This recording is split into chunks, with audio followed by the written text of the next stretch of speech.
Hello. Good morning, beautiful people. How's it going? Just gonna light my sage as I always do. Left of it.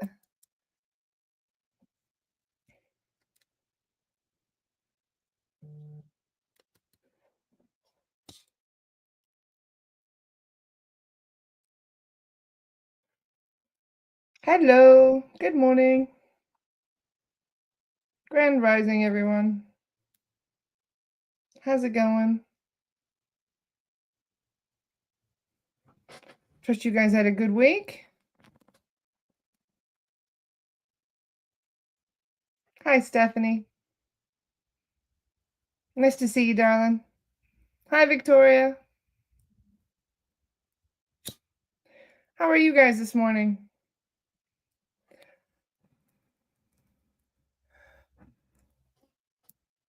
Hi, Lori. Hi, Erica.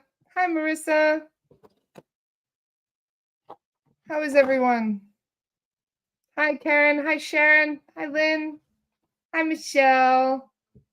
Hi, Chandrika, darling. Hi, Charisse. I just want to take a moment to thank Charisse for helping me keep up with messages. She's been a phenomenal assistant, and I'm just so grateful for all the help I've been getting. Because as you can see, Charisse, never a dull moment, hey, with my messenger inbox. You never know what's going to pop up in my messenger. My doobie smudge, look at look what's left. Ah. I'm definitely going to use this up for the Reiki course this weekend. Going to smudge out my whole house before the class. So I've got a new one I get to start for Monday. Hello, hello. Hi, Sarah. Hi, Margarita. Hi, Grant. Hi, Daniel Jackson. Hi, Donna. Hi, Chantal. TGIF, you guys. It's really good to be here with you all today. I'm smudging extra because it's been an interesting few days. Anybody else notice it's been very strange the last couple days? In fact, I'm even going to light my Palo Santo next. I'm just going to smoke out them. Why not? Victoria said, I really enjoyed the chat with Bradley this week. Really, all of your projects this week. Thank you. If you guys noticed, I was kind of going for a SRT vibe this week. I was kind of giving you guys an inner glimpse as to the work I do a bit more. Speaking of which, today is Lost Soul Rescue Day. Whoop, whoop. So you guys will have another Lost Soul Rescue to watch this afternoon. Many thanks to Carolyn for taking the head of that one. She's going to be leading that one. And yeah, good fun. We've got all kinds of exciting things in the works. So good listening on Kat's yesterday. Yeah, Kat was a wonderful guest as well. Wasn't she fun to talk to? I just loved hanging out with Kat. So she's going to become one of my monthly guests that I bring on the podcast. If you guys notice, I do play favorites. I do have the same people back and forth every once in a while because I just love their energy so much. So all kinds of interesting things in the works. I've got that class this weekend. Who's going to be joining me for class? Who's going to be hanging out with Tina and I for 4 hours on Sunday? Who's that going to be? Anybody of you watching going to join us? Thank you, Dale, by the way. Yes, I did another podcast last night. It's nice when I'm invited to come on somebody else's podcast, so I don't have to host. But it was kind of funny how you can tell that he and I both have like host energy. So we were both kind of leading the conversation. But it was great fun. It was really wonderful to speak with Michael Zinn. In fact, I'm inviting Michael on my podcast after I get back from Scotland. Minty is here. Hi, Minty. So good to see you, bud. So Minty will be on next week? Minty will be on the podcast. So that'll be nice to see you. And many thanks to Minty for actually introducing me to Michael Zinn, because that was a wonderful chat I had with him on his podcast last night. That was good fun. So as soon as he said he was good friends with Minty, I'm like, oh yeah, why not? Absolutely, I'm joining you. Why not? So thank you very much. And it's so exciting to see so many people are going to be joining me for this weekend. Wonderful. So exciting. Even my mama is here. Hi, Mama. Good morning. Everybody send my mama some love. Her little chihuahua was put down the other day because he was very, very old and unwell. So please send mama some love. And many thanks actually for all of the prayers that you guys have been doing for some of the other people that we've been going through some heavy stuff in the group. So you guys are very wonderful and supportive. I'm really grateful. Janine says, can we rewatch? So for those of you who can't join me for the Reiki course live on Sunday, you can just use the recording. The only thing that we are going to be sticklers about is that you guys attend the attunement ceremony that will be next week. We have 3 dates for the attunement ceremony, including one that is crazy late because Tina, she wanted to make sure that you Aussies would get your opportunity. So we have a crazy late one that we're going to be doing as well. So, yeah, we have all kinds of exciting stuff in the works. But if you guys have any questions about that, feel free to message me. Thanks for all the love, you guys. You're all the best. You guys know what it's like to lose a fur baby, especially when you've had a very, very long time. So sending you lots of love, Mama. And is there anything that you guys would like to discuss today? Any questions?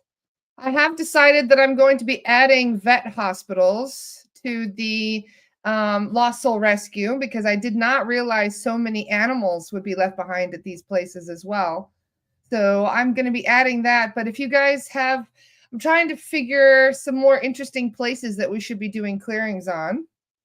We are going to be working on some of the Aboriginal schools, but there's a lot of areas that do need healing. In fact, it was nice. Somebody booked a property clearing for a bridge in Ireland, which is really interesting. So I saw this bridge. It was called Vicar Bridge. And I was like, this is so fascinating that somebody would actually book a clearing for a public location. And you won't believe the amount of things that we found. And so I really love that you guys, if there's an area in your town that you feel is really shady, it's really wonderful for you guys to, just let us know these things so we can kind of clear it out. Because there were a lot of opportunistic beings kind of waiting in the wings for people to walk underneath that bridge. So it is a great act of public service to send us there to go and clear it. There wasn't there a bridge where animals, it just popped into my head. There is a bridge somewhere in the UK where animals like to jump off of the bridge. Anybody know what that is? I'm tempted to clear that place just out of curiosity as to what the hell is going on there. Do you guys know what I'm talking about? Somebody Google it for me. I'm going to add it to my list out of curiosity because it just popped into mind and I'm really wondering what was going on. I've wondered for years what's going on in that place. So places like that, those are the ones we should definitely go and investigate. What about all the regular hospitals, Dale said? Great question. In fact, this is what, many of you are going to be joining me for my Spirit Release course that will be next month. And guess what we're going to be doing? We're going to be doing a hell of a lot of practice sessions. We're going to be doing a lot of pro bono cases as well. So for those of you who are going to be my students in Spirit Release, prepare to get busy, you guys. Michelle says, what about Suicide Forest in Japan? I actually looked into that place. It's very ironic that you're even mentioning it, Michelle, because I was having a conversation about this literally just the other day. And there are certain areas that are very, very dark. There's a base underneath that forest in Japan. There's a reason why people feel the way they do when they go there. They're called to that place to do that. And that's all entities. That is nobody has their free will. We'll just put it that way when they go there. Overton Bridge. Thank you, Bradley. That's the one. Yes. Because there's a couple different ones, but that's the name. Yeah, Michelle, it's a feeding station. Exactly. People go there to literally have their life force drained from them. In fact, somebody booked an emergency clearing yesterday for somebody, and I checked on this person, and he was literally getting drained down to nothing. It was like a feeding frenzy on one person. So you'd be surprised how many people that, wow, I mean, honestly, the person who booked that emergency clearing for that friend or whoever it was that for them, probably saved their life. That's what the guides told me. They said, no, there's no way. 6 months from now, they would have just fallen apart and gone to the hospital. And you know what I mean? Their life force is just being drained drastically. They said it was like a blow up doll that had all the air sucked out of it, is how they said it looked in the astral. So yeah, these beings, that is literally what they do, is they go in and they try and drain your life force completely. And when they do, you end up, yeah. So this is why if there's an illness that will not go away, let's just say somebody has had a flu or a cold for months and it's not going away, there's a reason for that. There is something that is preventing that person from being able to heal themselves. I feel lots of earthbounds are still around from Civil War battles. Absolutely. Yep.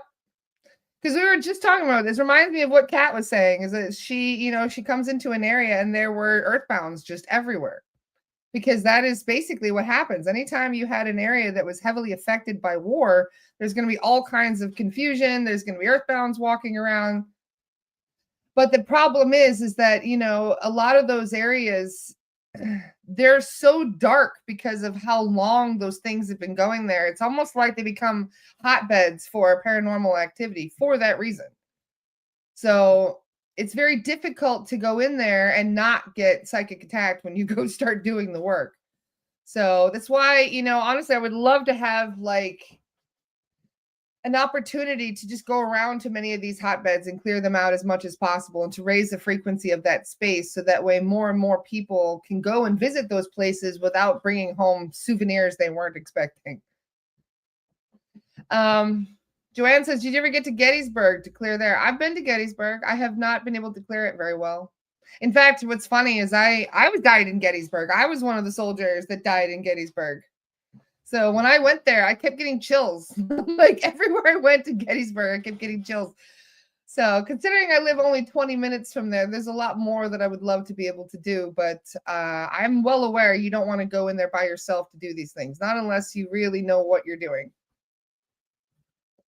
Making house calls is risky. It's much safer to be able to tune in via remote viewing and mediumship and be able to clear that way. So any other questions? VA at Mountain Home, old Civil War base and hospital still has unclaimed bodies from the flood. So that's a great place to train newbies. Can you send me info on that, Daniel Jackson? As you guys are aware, I did a lot of clearing down in that North Carolina area, but anytime there's a massive disaster like that, it's a good idea to cross over the earthbounds, especially considering so many people get stuck. I mean, we have no idea. There could have been people that are still wandering around from that massive tsunami that happened on, is it Christmas Day or something? So we'll see. Thank you, Lauren. Carolyn helped my dad cross over. I'm so grateful. It was really devastating to know that he was stuck, but at least he is healing now. Thank you. You're so welcome, Jenny.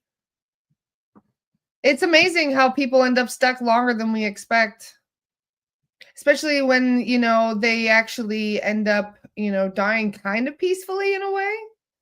Because it's surprising. I mean, it's not surprising when you've been murdered or you've had something really dark and horrible happen to you, but people that, die in the hospital, it's also really surprising that many of them don't cross over. And I think that the fear is the number one reason. Hospitals are very low vibe places. So this is one of the reasons why, having a death doula and dying at home is usually actually much better for your mindset. The USS Arizona, I never heard of the USS Arizona. Interesting. I have had cold and flu and been sick for months. How do I sign up for SRT? I knew what I had to confirm that there's been some noises in my home. Hi, Barbara. I'm happy to clear all that out of your house for you. You can message me privately and we've got I can send you the link. I can actually post a link as well for those of you who would like it clearing. And also be aware that I do psychic surgery now too. Psychic surgery is the healing work that we do. We scan the 13 centers of the body. And then we make sure that there's nothing kind of hiding in those different layers that are obstructing your healing. What about people who take their own lives? Do they cross over? No, in fact, most of them do not. I'd say about 90% of people that take their own lives do not. It's actually pretty low for people to cross over anyway. I've discovered it's really only about 60% of people that are actually earthbound. So only about 40% actually cross over right when they're supposed to. I mean, it's pretty normal to hang out for a few days. A lot of people don't want to cross over until after their funeral. So we do tend to give people at least a week until, to kind of acclimate themselves and to ready their mindset for crossing over. But yeah, there are people that, committed suicide 50 years ago and they haven't crossed over yet. So it's a very good idea, especially if somebody has taken their own life, to have a check and make sure that they're okay. Because there's things that we can clear for those guys as well. There's always dark contracts involved with that. Always. I have never found a suicide victim that does not have a dark contract. So it brings me back to my conversation with Chen long ago when I said to Chen, how many, out of all the people that take their own lives, what percentage would you say had an entity kind of pushing them and goading them into it? And he said 100%. 100%. Because self-preservation is paramount. Literally, that is the number one thing. That is what your ego is designed for, is self-preservation. So if you end up doing that to yourself, then there is obviously something that is, getting around that and doing it intentionally. Do you have a list of everyone you have crossed over on Lost Soul Rescue? No. I'm not that organized. This is why I have a Charisse. I'm sorry for my ADD brain. But no, I wish. This is another reason why I need more help to get more organized, because yes, I fully acknowledge the fact that I have to work on my organizational skills. And that is why I have a wonderful Charisse and many other people on my team that are helping me to keep up with all of these things. What about medically assisted? That is a gray area. It really depends. It depends on the mindset of the person. If they are prepared for it, if they are ready for it, if this was part of their soul contract, if this is the choice that they made beforehand and they're not robbing themselves of the experience, because you never know. This could be the experience they chose for themselves. So it really is different because every single one of us are unique. So it would really be down to checking their contracts and things like that. But if it was something they planned or something that they peacefully came to terms with, then that is different, because then the mind is able to prepare itself in many ways. How much does psychic surgery cost and how long is the wait? Sorry, hold on. Is it okay to have a psychic surgery even though the person is not aware of the session? I always do what we call a higher self check. So if you were not the one that booked the session, let's say somebody booked a session for you, that is the first question I ask is, do I have the consent of the higher self to do this clearing? It's kind of pointless. If you booked it for yourself and then it's for me to ask that question, but still, I'm going to insist even my students ask that, even for people who booked for themselves. Although I've only ever had the higher self say no once. Out of the 3,000 plus cases I've done, it's only ever told me no once. And I said, why? And they said, because. I was like, why not? And they said, because, just wait a few days. And I was like, all right. So I waited like 4 or 5 days. I went back to clear the same client and they're like, yeah, you can do it now. And I was like, why did the higher self tell me no last time? And they said, because it would have been a waste. She had somewhere she had to go where we knew she was going to pick up entities and we didn't want her to waste her booking. I was like, oh, okay. So no, the higher self has technically never said no to a clearing.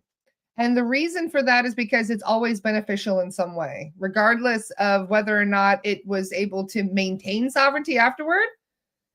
Because some people will get a clearing and then an hour later, they'll pick up beasties again.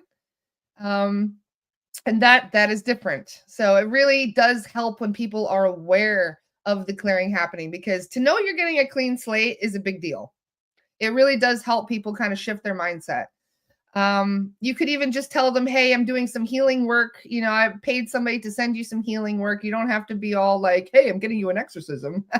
You could just tell them, hey, we're getting you some clearing, some help, healing. And there might be a little bit of aftercare advice recommended.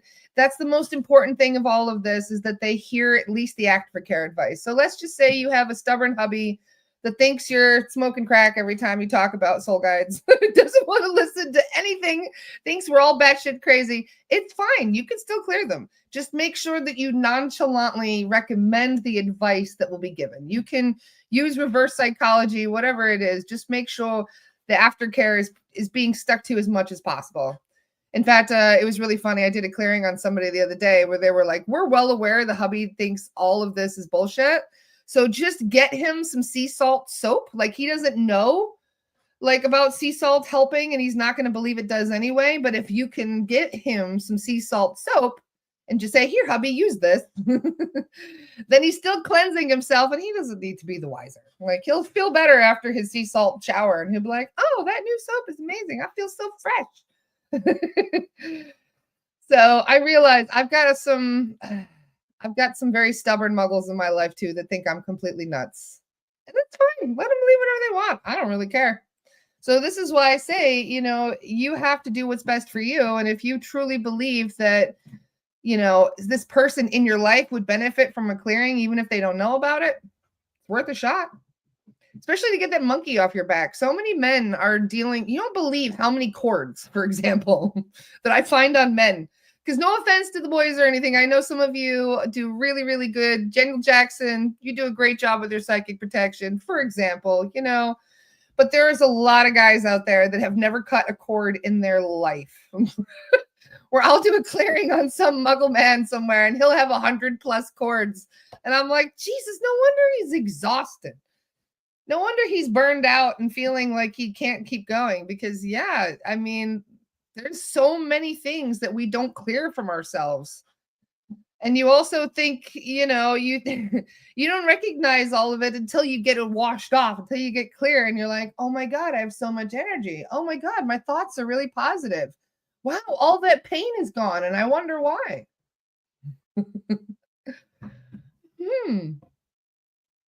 So, do you have to scrub with sea salt on the shower, or you can just put it in a spray bottle and spray it on the shower?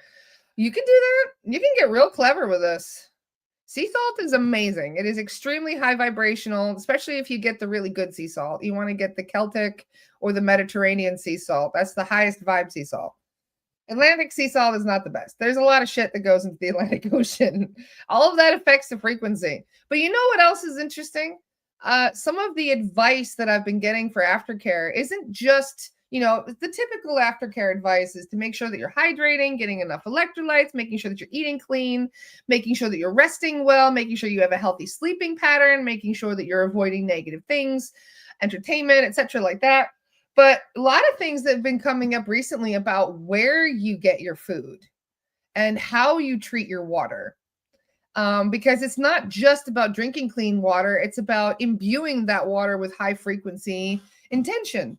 Or it's also about the food you eat. Because, Dolores was asked this quite common. People said, well, what is the healthiest diet? What is the diet that everybody should be on? And it's never a one fits all kind of thing because everybody is different. Everybody has different needs, right? But the most important thing, if you were to ask, Dolores said this years ago, what is the most important thing to focus on in regards to food? And people say the vibration of it. The vibration of the food. If you're growing your own food that you grew with love and tender care as you're out there every day out in the garden, that food is going to be so much more high vibrational than something that just, has been shipped all the way from Mexico, has had 100 different people put their hands on it. Or God, what was that one post I saw where there were pears that were grown in Ecuador? Then the pears were flown to Thailand for packaging, and then they would be flown from Thailand and then distributed back all over America. So the pears are doing this. They're traveling like 28,000 miles before they even get to your kid's lunch. So that vibration is going to be drastically lower and funkier than anything that you would go and pick off of a tree and bottle and, and package yourself. So this is why I say the more that you are actually able to focus on the vibration of what you're consuming is really important. But I'm missing comments. Zach cleared my fiance while we were chatting. 2 days later, he told me he felt like a kid again. Oh, Karen, I love that. Well, somebody's hubby I was a night or two ago, he had like a bar across his back, like straight up had a metal rod going through his back shoulder area. And I was like, this poor guy. Like, I bet you they didn't even have any information in the actual report about what he's been dealing with in regards to pain. But just seeing what was attached to him, I'm like, I guarantee this guy has had stiff shoulders. He's had upper back pain. He's had probably pain in his neck. And I bet you he can't even turn his neck properly. Because there are people that have come to us. I'll never forget. We were in London doing that one event, and this guy came up to us and he said, I've never been able to turn my neck. He goes, since I was 25, I've had like this is as far as I could turn my neck. He was like, this is as far as I can go. And I was like, that's interesting. So Andy just goes, you're clear. And the guy looked at him like, huh? And he goes, yeah, it's gone. And the guy was like, what are you talking about? And Andy was just like, yeah, come back in 20 minutes. And he's like, all right. So the guy left and came back. And the next thing you know, Andy looks at me and he goes, that guy had a yoke on him. And I said, what do you mean a yoke? And he's like an ox. He had a yoke. He had this big thing on his shoulders and like this, and he's like an ox. Like no wonder he couldn't move. So what was really funny is about 20 minutes later, the guy comes over to us and he's like, look what I can do. So it's amazing. I mean, yeah, you'd be amazed at how much something affecting your astral body will affect your physical body. So there's all kinds of things that people are carrying around with them, sometimes for even lifetimes. Like, I'll never forget that one woman that had an arrow in her head. She had the worst headaches ever. She had terrible headaches. And we check her, and sure enough, she's got an arrow straight through the head in her etheric. And we're like, what? Is this what's causing the headaches? The guys are like, yeah, big time. So all we did was remove the past life resonance, and we sent her healing, and we repaired the crown chakra, which was obviously being dampened by that thing. And sure enough, it's gone. Pain's gone. Headaches went away. So, what is affecting your etheric field, what is affecting your astral body is definitely affecting your physical body. And this is why Tina and I are having that Reiki course on Sunday. So for those of you who are interested, you can sign up. In fact, here, I'll just get it from my website. Because we're going to be talking about this, about healing your physical body through metaphysics. So there's some of the links to the workshop. If you guys are interested, we will be talking about this quite a lot this weekend, about how things affect your astral body and how you can do the healing on that. Very powerful stuff. So if you guys have any questions about that, let me know. I had a clearing session with Aaron, and I literally went and climbed a tree when we were done. Hung out in the cedar tree for like 30 minutes. Kind of felt like I took an Adderall. Next level energy. That is exactly how I feel when I finish a Lost Soul Rescue. I don't know how to describe it. I just feel like I'm buzzing. Like I've got so much energy. It's unbelievable. I think that's because of the spirit team. Because the bigger the team that's coming in to work, the more you can feel that energy, and it raises your vibration. As we said, when you have these in-person retreats, or when you have one of these hangout sessions where you can like see everybody, you oscillate each other's vibration higher, right? It's like you go up higher and higher in vibration. And that is why sometimes when you leave these retreats, you feel kind of what we call like a sugar crash in a way, where you just feel like your vibration takes a bit of a gut punch. And that is why it's like you're oscillating each other higher, and then you leave and you're like, oh. So it really does make a world of difference when you remove all of those things that are dampening your energy. Lynn had a cool question. Can you share anything about how 5G may affect our energy? Well, Earth has a homeostasis that it basically maintains, an energetic one. And when anything comes in and messes with that, you can feel it. That's why we all freak out when there's solar flares coming in, right? But if you lived next to one of those 5G towers, you'd be surprised how much they're actually messing with the circadian rhythm of the Earth, of yourself, of the vibrational frequency of the space. And the guides have said, the radiation that comes off of these things, they said, if you knew what was coming off of your router, if you could see what was coming off of your router, you would turn it off whenever you're not using it. You would not want that in your house. People would be putting their routers out in their sheds in their garage if they truly knew what was coming from that machine, which is another reason why that is one of the biggest, things of advice for people is to put something to protect you. So if you have a 5G tower, I've actually done clearings on people that are highly sensitive to those frequencies, and it messes with everything. Absolutely everything. There's not a single part of their body that isn't messed with when it comes to those things. And the reason for that is that you have a natural, like I said, you have a natural rhythm. And when something comes in and messes with that natural rhythm, it changes your whole frequency. Not only that, but they open portals like you would not believe. Like whenever there's an area of high amount of portals, I'm like, all right, where is it? Where's the damn tower? I know it's here somewhere. And they're like, yep, there it is. So that's pretty much what they were designed to do is, yes, they transmit high amounts of information, but they're also there to mess with the frequencies. Hi, Kat. Kat's here. She goes, after our chat yesterday, I was working on myself and I found a literal jawbone from an old animal jammed into my chest from my heart from a past life resonance that I could feel popped up after we got done. Amazing. You'd be surprised how many of these things are still around you. And they don't fully clear completely. Like they're still there. You can heal them. You can send healing down the timeline, but there's still kind of a resonance of a resonance in a way that still lingers. Because I've done clearings on people and then I've gone back like a month later and I'm like, are there any past life resonances? And they'll be like, nah, just the one you cleared last time. So they don't actually fully go away because technically it's a part of you. It's a part of your experience. But whether or not that experience is being used to trigger you is the question. So whenever you're able to heal something like that, that is another layer of healing that you're able to accomplish. So it doesn't obviously stop the event from happening. It just changes the way the event changed you, if you know what I mean. You own that shit.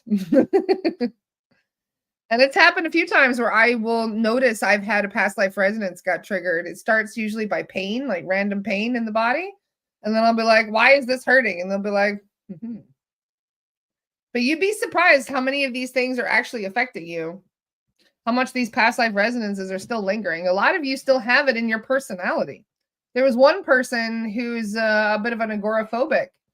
And I had the assumption that, maybe it was an earthbound that was attached to this person, making them not want to go outside, because a lot of times if an earthbound died horrifically and then they attach to somebody, they're scared of that person being killed horrifically. So they'll have the same exact fear and they will even share this with the person that they're attached to. So when I checked and to see if there was an earthbound attached, there was, but that wasn't what was causing the problem. In fact, what was actually the problem was a past life resonance, where they were brutally killed by a mob of all things, as a witch. So, they had the thought, if I lock myself in my house, nobody's going to hurt me. And it's very sad, but this is part of the human subconscious. If we are very fragile minded. And if there's a trauma that occurred in a past life and we go to that place, or if we see something that reminds us of that, it brings it forward. So, it's Bradley says could be a walk in with a higher vibration, or could just be someone that naturally has a high enough vibration to stay sovereign. Yep. Lots of people can stay sovereign just by keeping a very high vibration. This is why so many mediums don't believe in dark shit, because they haven't experienced the dark shit. Their vibration is up here and all the dark shit is down here. And if they're always tra-la-laing through life, everything is all roses and happy shit going on, then they don't have to deal with the stuff going on down here. But for the mediums that have dealt with a lot of trauma, for people that have been through a lot of, turmoil in their lifetimes, it's very difficult to kind of bring yourself over that vibration because the entities don't want you to. There's so many people that come to me. They're like, hey, I'm going through a spiritual awakening. And then all of a sudden, everything got really shit. And it's like, well, you're going through your spiritual awakening. And this is where a lot of entities are like, oh, no, no, no, no. no, no, no. We're not going to let you awaken. We're going to mess with, because the most common place I find implants is the third eye and the throat and the heart. Definitely the three most common. So yeah, this is why it's very important to keep your vibration up and to be very, very aware of your connection. If you feel like your higher self is kind of falling apart, like you're not able to connect to that higher self very easily, if your spirit team seems to be kind of like you're not able to connect very easily, that's usually why, is something is messing with your third eye. How do earthbounds attach to someone? Well, like it was with that bridge that I cleared last night. They were literally just waiting under the bridge. If somebody walked under that bridge that was a low enough frequency, they grab you. And they can do all kinds of stuff. Earthbounds can attach to you. Eventually they can even possess you in some ways. But a lot of times they're just hitchhikers. They just ride your energy, so to speak. Thank you, Christine. There are some mediums that are supposed to just stay in the causal realm and help, and there are others like us who get down and dirty, so you don't see, yes, so you don't see your light and step into the path. Well said, Kat. Thank you.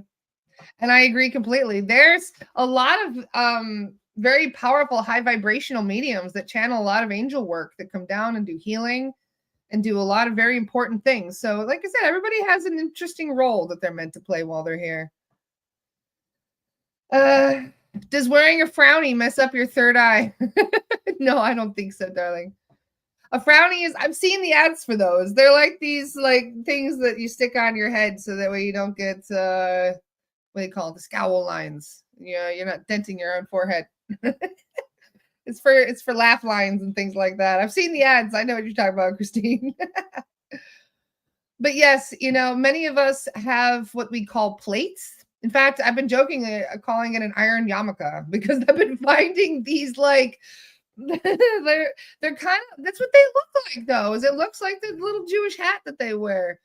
And that's basically what was going on, is they had like this little plate that would fit over their crown, like a little hat. And some of those are very, very weird. Like the way that they block your energy. And they they're quite common. We find them underneath the feet too. We find a lot of plates under the feet. Aaron says, if they say you have no forehead lines, you're more likely to be a sociopath. Or to use Botox. Nope. Honestly, though, a lot of us have been dealing with these things for a long time, and we just become used to it. So you don't even know when you've been cut off from your team if you've been cut off from so long. So any other questions for today? I've just been kind of rambling. I am very excited about the Lost Soul Rescue that we'll be doing in an hour. And so I've got some ideas on some areas that I would like to clear. In fact, I also have a very wonderful list, a very organized list, thanks to Charisse. So I know there's a couple people that have been waiting a while for their Lost Soul Rescues, and we'll try and catch up with them today. Yeah, the spiritual awakening and the dark night of the soul. I got attacked 24/7 in those times. It was insane, but now I feel like a light tower that tracks all kinds of shit. Well said. I think that a lot of us go through that, though. It's like a shedding of the old self and standing in our power. This is the number one thing that the soul guides want from each and every single one of us, is to find ourselves standing in our power and to not even really need the guides as much, to be able to own that stuff and to be able to transmute things and to heal ourselves and all of that. That is the ultimate goal. They don't mind helping, but that is the true goal, is to make sure that you can do it for yourself.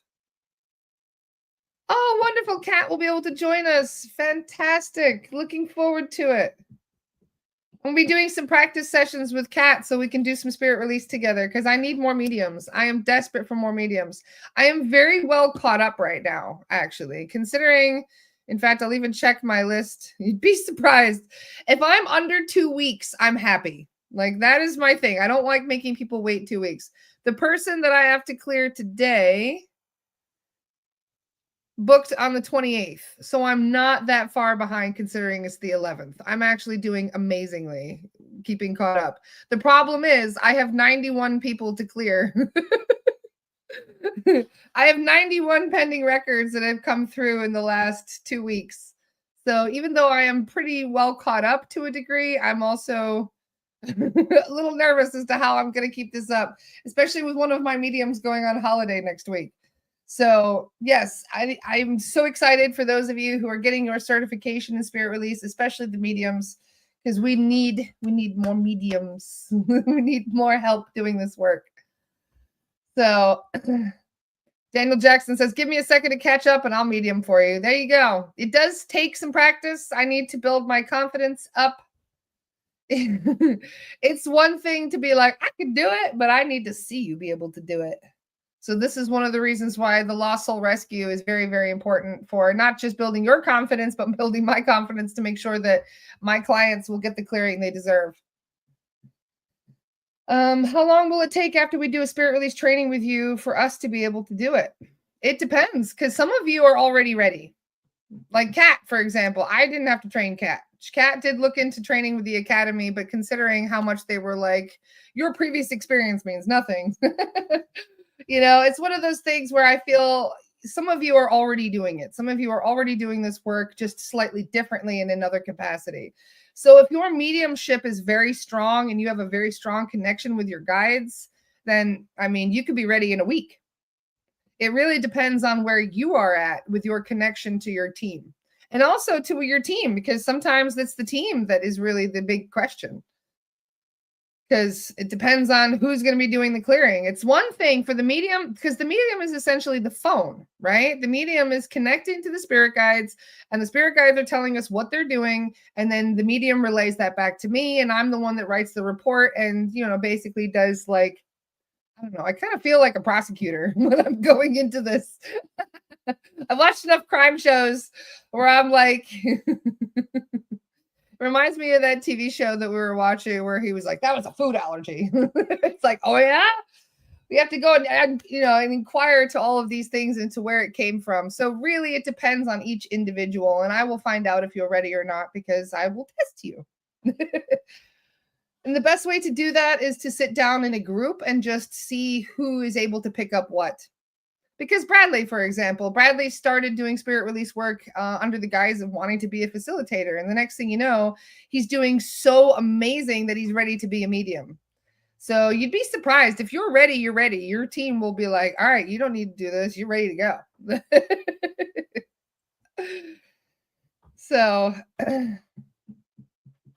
Michelle says, Laura, you're the ghost rider with the penance stare. That's so funny. It's taken me lifetimes to develop that stare. It's the no nonsense Lizzie stare. I had several soul guide changes before I was ready. See, yeah, that's another thing, is your spirit team will probably change and you'll get some new guides. But it was funny, like Zipporah Krupnik is in training right now. She's just finishing up. I'm really excited to work with Zipporah.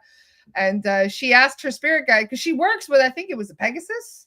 I think, yeah, one of her guides is a Pegasus, and that's the one that she does clearings with. So she says to her Pegasus guide, she's like, am I going to get a new guide for doing spirit release? And it was like, no, like, I have this, thank you very much. Like, so you never know. So you maybe have a very confident guide that is like, please, I got this, and other times you're going to have other guides that are going to be like, well, I need some backup. So you might get some upgrades coming in.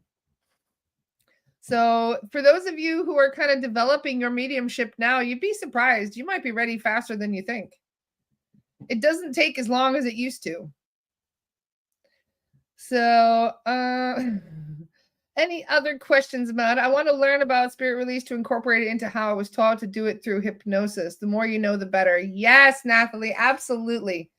It's one of the best things you can do for your hypnosis clients is just to make sure that they're sovereign before they, go through all of that, because there's a lot that can come up in hypnosis sessions and you don't want an entity exploiting that. So even if you're just doing a special type of clearing, kind of like how Kat had that wonderful write-up yesterday, to just call them in and clear, that is wonderful. Because I've noticed that it's your spirit team that does the work. So even if you're a hypnotist and you're trained in spirit release, you don't have to be the one going through the protocol. You can just say to your guides, hey, I have a new client coming in. Can you please clear this? Can you clear that? Can you clear this? Can you clear that? Some people do spirit release with the pendulum, where they get their validation from the pendulum as their answer. That is not the way that I am doing it. There's also other people that are teaching spirit release. I'm not going to say any names that, are teaching some of the mediums to do it without a facilitator. This is another reason why I am going in to be doing my own training myself, because there are certain things that I feel are very important. And if you've had a couple years of experience as a medium doing spirit release and you want to do it on your own, that's perfectly fine. But in order to do things, I honestly believe that the medium and facilitator role as a pair is really, really important for the sake of safety, of accuracy, of accountability. And so, some people want to do things differently, and that is totally okay. You have to listen to your own intuition and do things your way, because everybody is unique and special for a reason. But the way that I am being led to train people is through the medium and facilitator role, and I will make sure that they're trained together rather than separately, because honestly, it's really important. There's going to be a lot of facilitators that will end up being mediums, myself included. I was not expecting my mediumship to come on as quickly as it was. So you may start as a facilitator, and the next thing you know, you get new guides and you're here in your spirit team, and all of a sudden you know what the guides are going to say before they say it. I've gotten to the point where I just write things down as we get to the question. I know what the guide is going to say. And it's really funny, isn't it? Because like last night I said to Carolyn, what percentage would be the grounding? And she gave me a certain number. And I was like, that is exactly the number I had in my head. To be able to get it spot on between 0 and 100 and be able to nail it repeatedly, time and time again, you're not guessing. You're definitely tuning into the medium. You're tuning into the soul guides.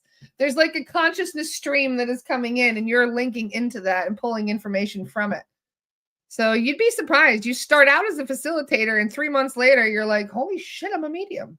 Oh my God. Amazing. And I think it does help to get clearings multiple times a day. Every time I sit down to do work, I get a clearing. And it happens all the times. I know some of you are kind of like, oh man, what if I'm not sovereign? I am not sovereign all the time. It's been literally half a day since my last non-sovereignty. Because I went out shopping last night. I went to Trader Joe's and I went to somewhere to buy new shoes. That was it. I literally just bought myself sandals and some flowers from Trader Joe's and a couple other things from there. And I came home with a level 1 and an earthbound. And I'm like, son of a bitch. Like, where did they get me? And they're like, when you were out, when you were doing stuff. So it's a really nice perk of the job to be able to get multiple clearings a day. I felt so much better after Zach cleared that earthbound for me last night. So you'd be surprised how much it feels like when you're able to maintain your sovereignty for a very long time, and then also have your vibration keep going up higher and higher because you're spending so much time with the soul guides. Next thing you know, you're a medium. So yeah, we shall see. You guys are having a big convo in the chat here. What am I missing while I'm going off of my rant?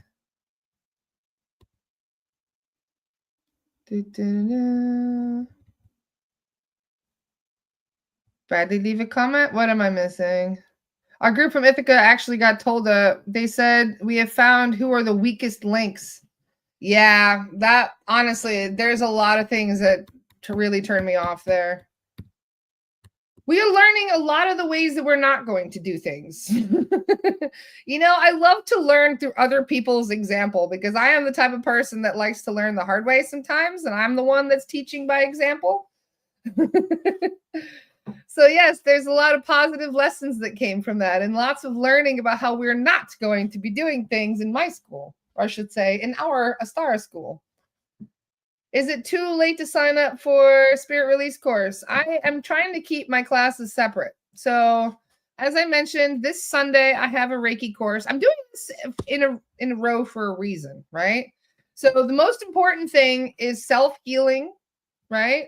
Technically, self-healing, paramount. Doing Reiki on yourself, everybody should be Reikiing themselves every day. So that is why we are starting with Reiki. So Reiki 1 will be this Sunday. On May 4th, when I get back from Scotland, I'll be off for a week, the last week of April, because I'm going to the Beltane Fire Festival in Edinburgh. So when I get back, I will be doing a what is it? A psychic protection and spiritual hygiene course. So I'll be teaching psychic protection. That will be May 4th. And then at the end of the month, I will be doing my spirit release course. So the spirit release course is going to be on the 23rd, I believe, 23rd and 24th of May. And I did realize that that is Memorial Day. Sorry, guys. I wasn't planning that until afterward. I didn't recognize that, but oh well. So I will be doing a 3-hour course on Saturday and a 3-hour course on Sunday. And you guys will be able to learn all of the self-clearing stuff. That is what Reiki 1 really is most about, is the introduction to spirit release. So you're going to learn everything that we clear, and you're going to learn how to clear yourself. So that is the foundation of the introduction to spirit release. So that is going to be mandatory if you guys want to be able to, practice this stuff. Oh, Marcella's here. Hi, sweetheart. One of my favorite people from Edinburgh is here. Hi, honey. I miss you. I can't wait to see you. It's going to be so much fun. So will your classes be different to Katie's course? Absolutely will be. This is why I'm doing my own course. She wants to do things her way. I want to do things my way.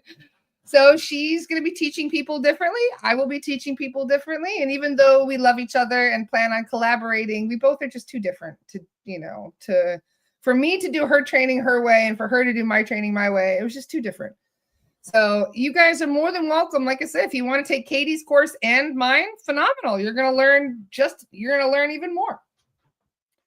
But like I said, I will know if you guys are ready for actually the certification, and the certification will be coming in June. I'll be doing a certification course where we'll be doing practice sessions.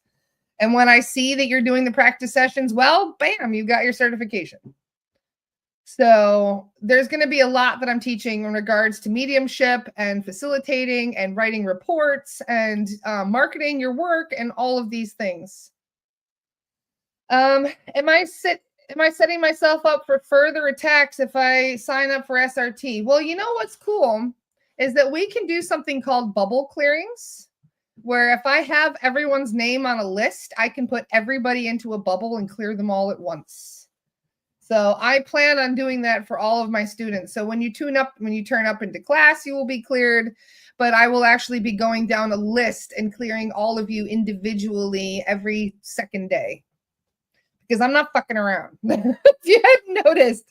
Okay, because we did this. We had the same problem when we were in spirit release course, when we were in the academy. We dealt with a lot of attacks. And then I've noticed Katie dealt with a lot of attacks. Bradley went and did some practice sessions for Katie under her class. And then Bradley got attacked just after that. For what? It took Bradley, 3 days to get your vibration back to normal after that psychic attack from the class? So I'm not fucking around. I'm just going to clear everybody that's in my class multiple times a week. I just put all of your names on the list and just say, get them all. Just clear them all at once. Because if you hadn't noticed, I have very strong mother bear energy. And I'm not letting my people be fucked with. So yes, we'll eventually set a way for us to start spirit release teaching others. Are you kidding, Kat? That is my dream. Seriously. I would love. Can you imagine how proud I would be 200 years later to see people are still practicing spirit release because I train students who train students who train students who train students? Do you have any idea what kind of a legacy that would be? Oh. Yes. Are you kidding? Absolutely. This is the thing. I love, I actually had a dream about this, about passing the baton, where we were basically it was one of those relay races, And okay, I will admit I was on a high dose of mushrooms when I had this dream. But but technically, so we were running around this relay race. It was like one of those tracks, right? And it was like life. That was what the relay race was. It was like, this was us going in a big circle. That is our lifetime. And we were just going in circles. And then when we possibly can, when we're ready to move on and finish the race, we pass that baton to the next person. And I had that in my dream where I was like, Aiden was the one I passed the baton to. And then I started crying because he ran off with the baton. And I'm like, there, go get him, boy. But that is the vibe. This is what we want, is we would love to be able to pass that on to the next generation. How else are we going to clear this whole freaking planet? So yeah, that is why it's really important to educate people, to spread this knowledge, and to make it easy for people to just, it doesn't have to be 6 months long. It doesn't have to be expensive. It doesn't have to be challenging. So yeah, there's so many options available. And that is why if you want something done right, you got to do it your fucking self, right? That's how it really boils down to. So eventually I realized this, and that's why I'm doing everything myself now.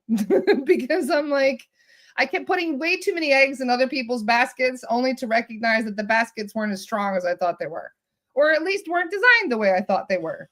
So now I'm just focusing on doing it my way, like the Bon Jovi song. So for those of you who are also interested in doing this work, please let me know. Like, one of my favorite quotes was from Dolores Cannon. Where is that one quote? Where's my, I'm going to find it. Hang on. This is one of my favorite quotes. In fact, I have it saved on my iBooks. I'm going to find it and I'm going to read it to you right now because you started something with that comment. Here we go. It's from The 3 Waves of Volunteers in the New Earth by Dolores Cannon. Oh my goodness, and look at that. I'm already opening to the, it was just meant to be. It was totally meant to be because this is exactly where it was. Okay, listen to this, right? I think fear of the unknown is what holds many therapists back. They are afraid to try something new and to think for themselves. The main thing that makes my technique different is that I work in the deepest level of trance, the somnambulistic level. Most of the other techniques keep the client in lighter levels of trance where the conscious mind can often cause no interference. When it can cause interference. When you take the person to the deepest level, we are able to communicate directly with the greatest source of power and healing that there is. I have found a way to contact the source of all knowledge. This is where the information that I write down comes from, and this is the part that performs the instant healings. This is really long. Let me get to my point here. Of course, I'm not finding the rain spot I wanted. There we go. 3 waves. Why did it make it easier to search things? I'm in the wrong spot. Come on. Search book.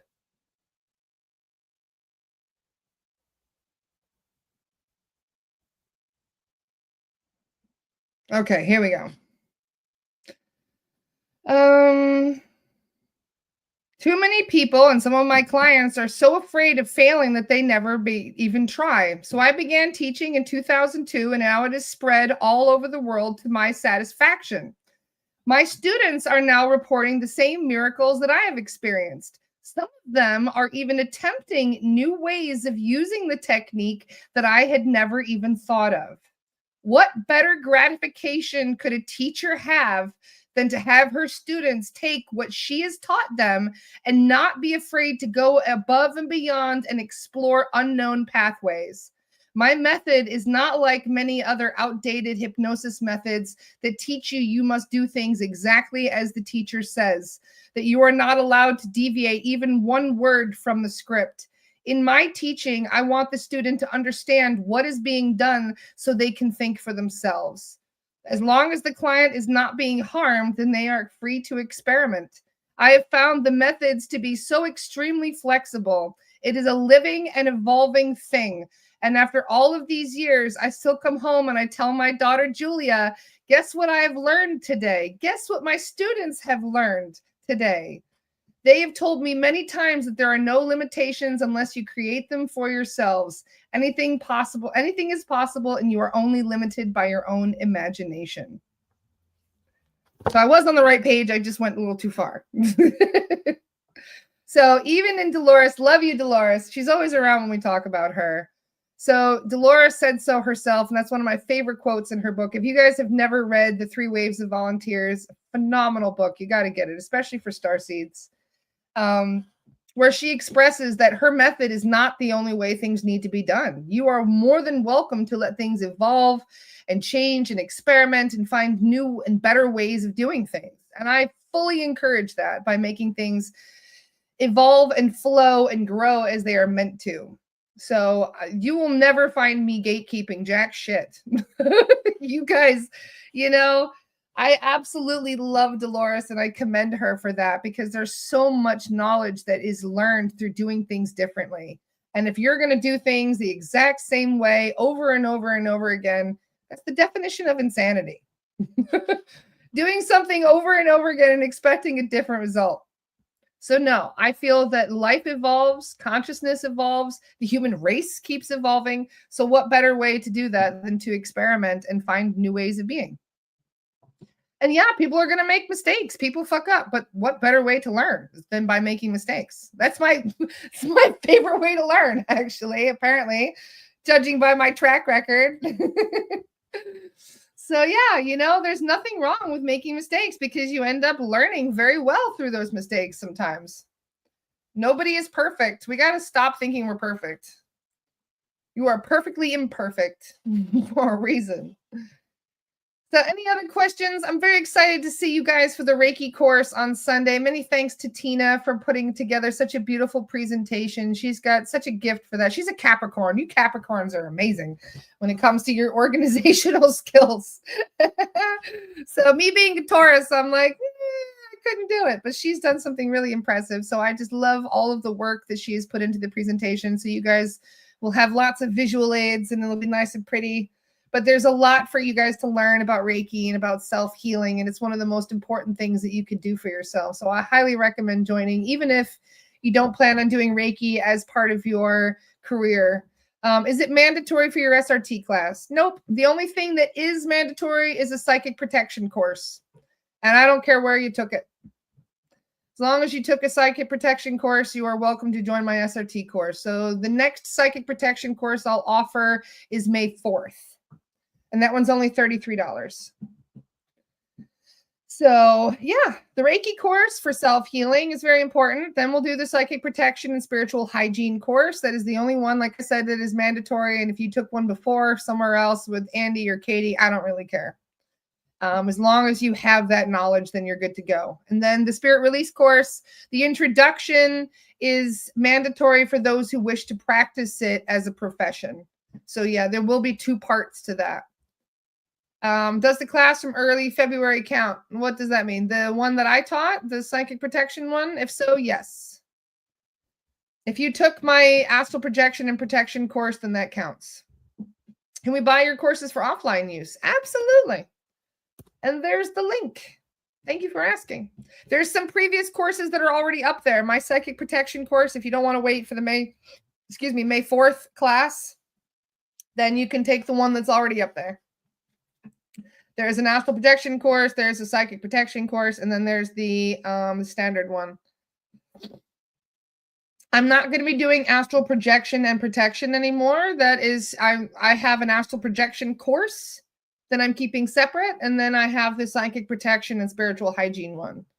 So that'll be the last time I will actually do the psychic protection, the astral projection and protection one. I've split it now into two courses.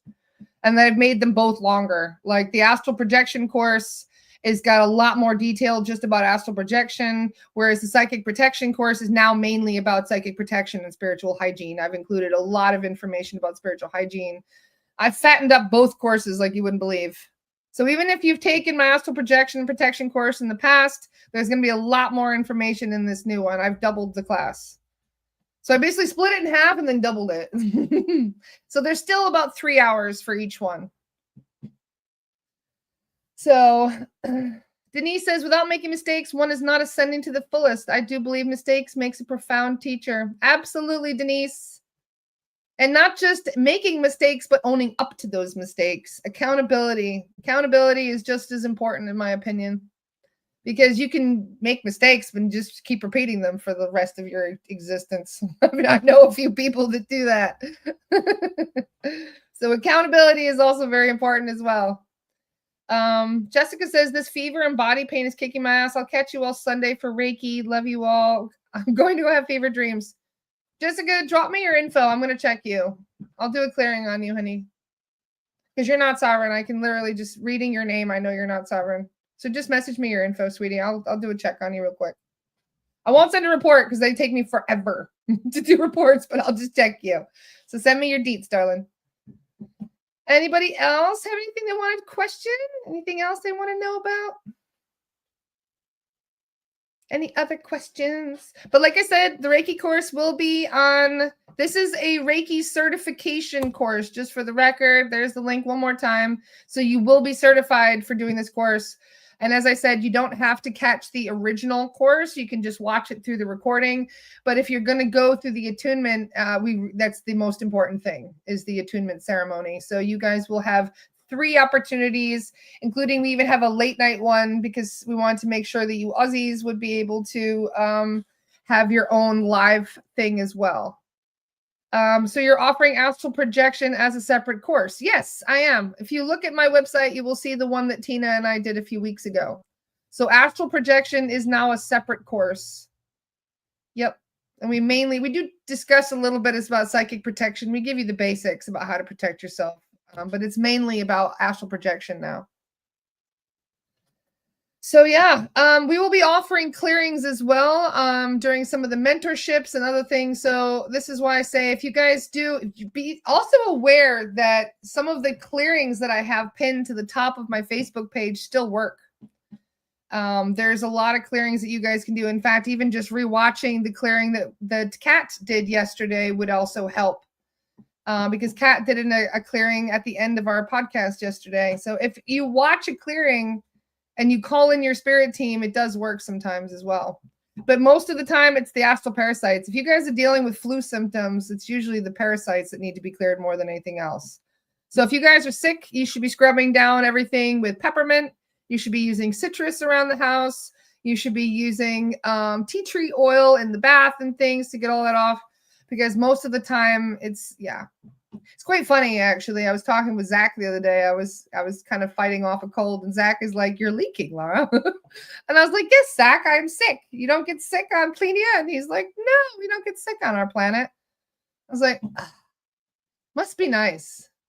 Like, can you imagine having a whole planet where nobody gets sick? Where nobody has to deal with parasites? Oh my God, how wonderful that would be. Can only imagine. Are we going to have a conversation with Angelica and Siddhartha this month? Absolutely. She's on next week. We never miss an opportunity. Yes, Kat, eucalyptus also works. I have eucalyptus hanging in my shower right now, actually. Trader Joe's sells eucalyptus bundles for $4 a piece. God, I love Trader Joe's. So yeah, you can go and get eucalyptus, hang it in your shower, and then let the water rain over the shower, over the eucalyptus and onto you, and you'd be amazed at how well it smells and how, fresh it actually makes you feel. So it's those damn astral parasites. If you guys are not feeling very well, make sure that you keep an eye on those astral parasites, because that is usually what prolongs things even worse. But sea salt baths as well, just in case there's something messing with you. Thank you, Charisse. Charisse is amazing. I appreciate you. We got all kinds of wonderful stuff coming up next week. Oh, Nathalie said, I fell asleep yesterday watching The Sword in the Stone where Merlin beats the witch at becoming a parasite. Remember that. That's like witch fight that they had, like the witch versus Merlin. It's one of my favorite scenes in any kid's cartoon movie. Oh my God, I loved that so much as a kid. And where they got transformed into squirrels, and then there was that fat squirrel that was in love with them. I don't know why. As a kid, that really makes me laugh. Hilarious. Now you're gonna make me watch The Sword in the Stone. I don't think I've ever shown that to Aiden, so now he's gonna have to watch that with me tonight. I'm gonna make him watch it. So any other questions? Anything else you guys want to know about today? I had a very interesting post about vows that went up. So if you guys have any question about vows, I'm happy to answer them on that post as well, because we have noticed a lot of stuff that gets, brought over from multiple past lives. And there were quite a few people commenting on that. So if you guys have any other questions about that, feel free to ask on the post, and I'm happy to answer the questions. gonna watch this weekend? What's the movie in your cover pick again? That is my favorite Marvel movie, Doctor Strange. I'm not usually a fan of movies. Like, I don't usually watch much TV in general, but Doctor Strange is one of my favorite movies of all time. The second one is terrible. The second one is awful. They destroyed the second one and ground it down into it's the worst.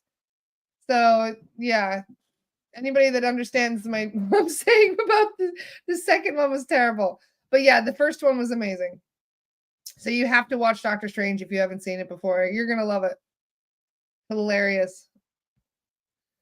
So any other comments? Any other questions? I'm very excited because we got Lost Soul Rescue starting in 30 minutes. So for those of you who will be joining me, make sure that you do your psychic protection and your grounding and all of that beforehand.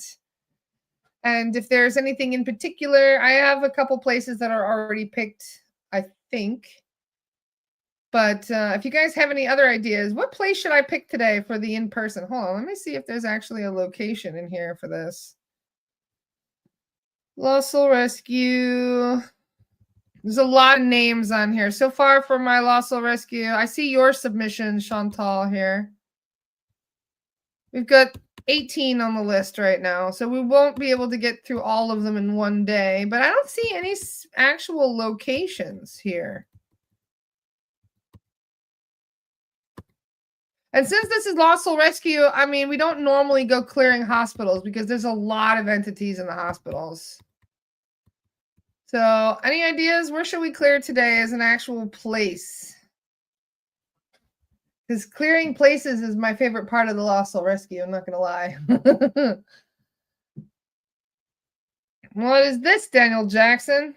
Mountain Home, Healthcare, About Us, History. Is that your work? What is that, Mr. Daniel Jackson? I can't click it. Otherwise, I'll have to click it in a minute when I get off the thing. Otherwise, I'll just highlight it for everybody. What about the USS Arizona location? Let me Google that. Hang on, let's see. USS Arizona located at the... Oh, look at that. Didn't Kat already say she cleared that? Kat, when you said you were doing clearings for Pearl Harbor, were you anywhere near the USS Arizona? Just curious. There's a lot of places that are already cleared. Marcella says, check Roslyn Chapel. That's actually an interesting place. I don't know how many Earthbounds are at a place like that. Marcella and I are going to be doing some ghost busting when I come to visit. Well, come on, Marcella. We'll find some really haunted places and we'll chase them all out. Reminds me of that drummer boy that they cleared from Edinburgh Castle. There's a young man that died in Edinburgh Castle, and they've been calling him the little drummer boy, apparently. I don't remember which medium told me this story. But apparently there was like a famous medium that went in there and made quite a big song and dance about it. And she crossed over the little drummer boy. And people were so pissed about it because he was part of their favorite part of the tour of the old castle of Edinburgh Castle. They're like, how dare you cross over the drummer boy? I love doing things like that. You should not be exploiting ghosts for your entertainment purposes. So people were so mad when she crossed them over, but I'm like, no, come on, let's do more. We'll go clear the palace next. But anywhere that there's a lot of people walking in it and around it, those are the places you want to clear the most because you end up getting hitchhikers going around those places. Can anything attach to a place again once it's been cleared? Absolutely. 100%. Yep, big time. So this is why sometimes it's not even the person that is the issue. It's also the proximity. There was somebody that I cleared and I cleared them and they were clear for a couple of days, but then they messaged me back and they're like, Laura, I felt great for like 3 days. And then all of a sudden there's like, I feel like shit again. So I checked again because if you have up to 7 days after a clearing for me to do a recheck, and I checked this person and they had all a bunch of earthbounds back in the house. And I'm like, what is going on? What is the problem here? And they were like, it's the proximity. And I'm like, why? And then I went and looked at the address and it said Washington, D.C. And I'm like, oh, okay. You're not going to stay sovereign very long living right in downtown D.C. of all places. So I asked the guides, I'm like, what can she do? And they said, you have to Fort Knox your house. Yep. You have to Fort Knox your house. You have to make sure that everything around it is clear. You have to put crystals by the front door, sea salt by the front door, protection pentagrams, you name it. She basically had to energetically grid her entire house, but it stopped. They stopped coming in. It became a no-go zone for beasties. So just be aware that sometimes you will end up being in a location like Texas. Just saying.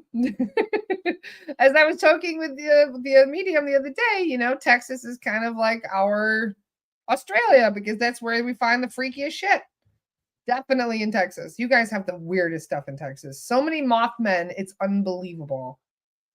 In fact, I saw a really funny meme earlier today, and there was a Mothman on it. In fact, I'll show it to you. I was laughing so hard. I'm like, this person must be in Texas. Where is it? Oh, it was so funny. Here it is. Your vibe attracts your tribe, right? I see that. You guys have all seen that before, right? Look at that son of a bitch right there. That is a Mothman. That is what they look like. No joke, that is what they look like. So when I saw that meme, I saw the Sasquatch, and I'm like, oh, it's a Sasquatch. We love Sasquatches. And then I saw that guy, and I was like, oh, man. No, that is a Mothman. They're all over in Texas right now. They're crazy.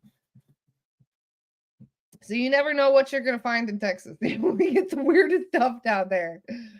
But it's same with DC. Same with DC. DC is like a mini Texas. We'll just put it that way. But thank you also to Kat for saving us the trouble. I had a feeling that you already crossed over all those spirits on the Arizona. So anybody else, you know, we've got 30 minutes to choose a neat spot. Otherwise, I'll just pick whatever the universe wants me to pick. Because there's all kinds of random places that I can choose, whether it's a school or something else. So Ramara did a big clearing there. Yes, she did. Ramara is very effective with her clearing as well. Because we tested, didn't we, the other day during the last Lost Soul Rescue? Because you guys told me, they're like, Ramara's already cleared that place in Long Island. And I'm like, all right, well, let's see if we find anything. There was not even a single Earthbound cat left behind. Well done. Well done to Ramara and Aaron and whoever else was on the call with that. Because, wow, that was amazing. So, yeah, everybody got crossed over. Everybody got taken care of. Daniel Jackson, can you private message me that link so I don't lose it, darling? I'll have a look. Is that your work, by the way? Kat says it's me. I'm the fiddle. Nathalie says, I learned about apparitions of a monster in Albuquerque in the 60s. That really sounds like Mothman vibes. Yeah, the Mothman vibes, Mothman are really creepy. They've got glowing red eyes, like bright red eyes. And some other stuff do. We found reptilians that have red eyes, but they don't glow as brightly. They're straight up like glow like two little light bulbs. And that's exactly what they look like. They've got this, like, they're very dark and they've got, yeah, they're just, you don't want a Mothman in your house, by the way. They are really, really nasty. On par with the Lizzies, if not worse in some cases, because they're technically a hybrid, just so you know. Mothmen are not level 2s and they're not level 3s. They're technically a level 2-3 hybrid. They're a demonically possessed extraterrestrial. We get attachments, so do the ETs. And some of them want attachments because it makes them more badass. Same with some humans. So what do the Mothmen do? The same thing as all the rest of them. They sap you of your energy, and they have nests. We found nests in people's houses, and it's really gross. I don't want to go into details on it. This is the thing. If you guys are going to be doing this work, you really have to get rid of the squeamishness of some of these entities. Laura, before it's a moth, it's a caterpillar, that thing. I don't know about that one.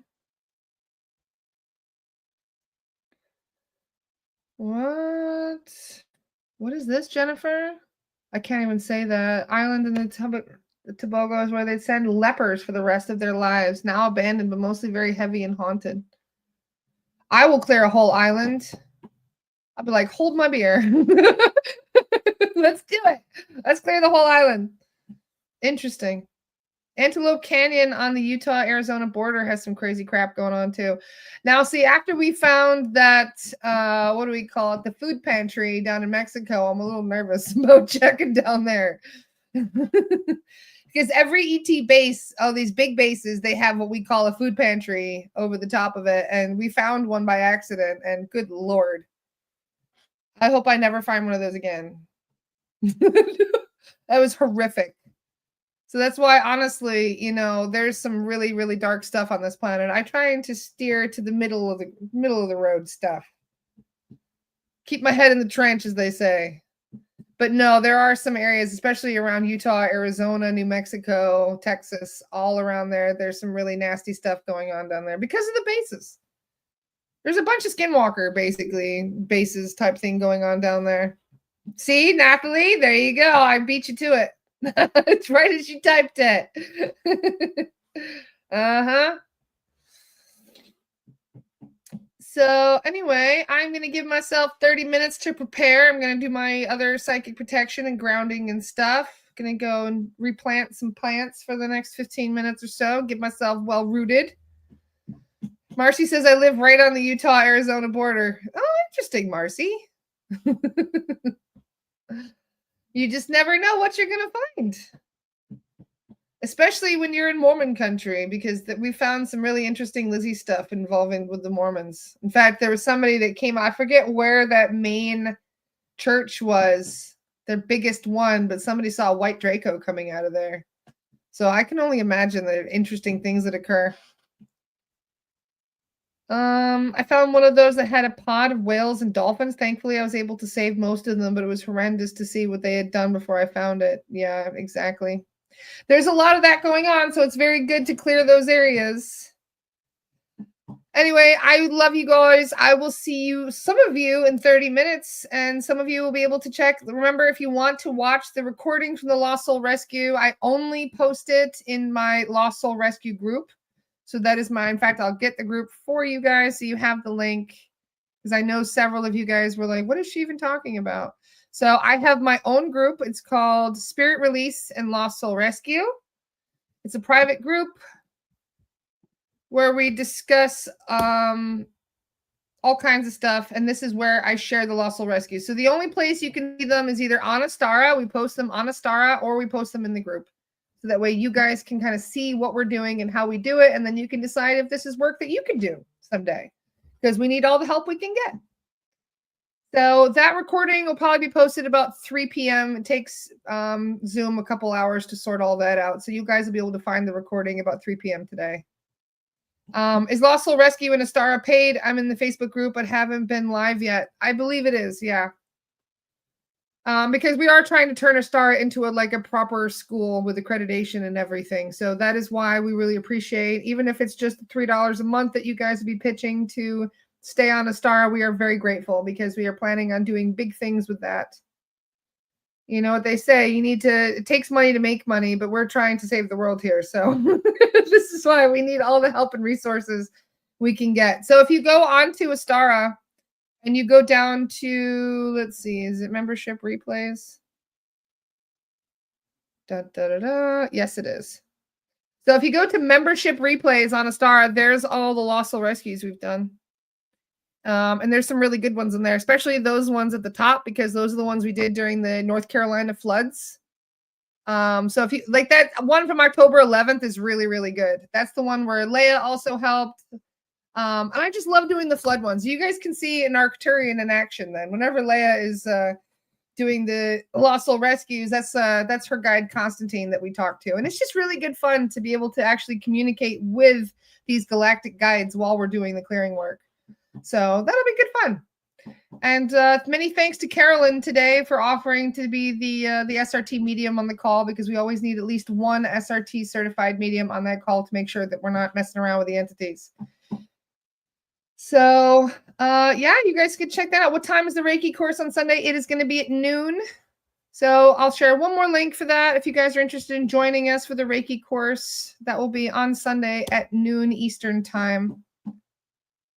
Pamela, I have no idea, darling. I'm not the one that planned all that. That would be Tina, so I'm not sure. I'm not entirely sure.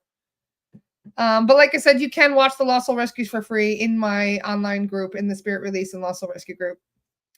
So anyway, I love you all. Thanks for hanging out with me today. This was good fun. I really appreciate you guys just spending a bit of time with me in the collective. So if there's any other questions, feel free to tag me. Have a great day, guys. Love you all. See you soon. Bye.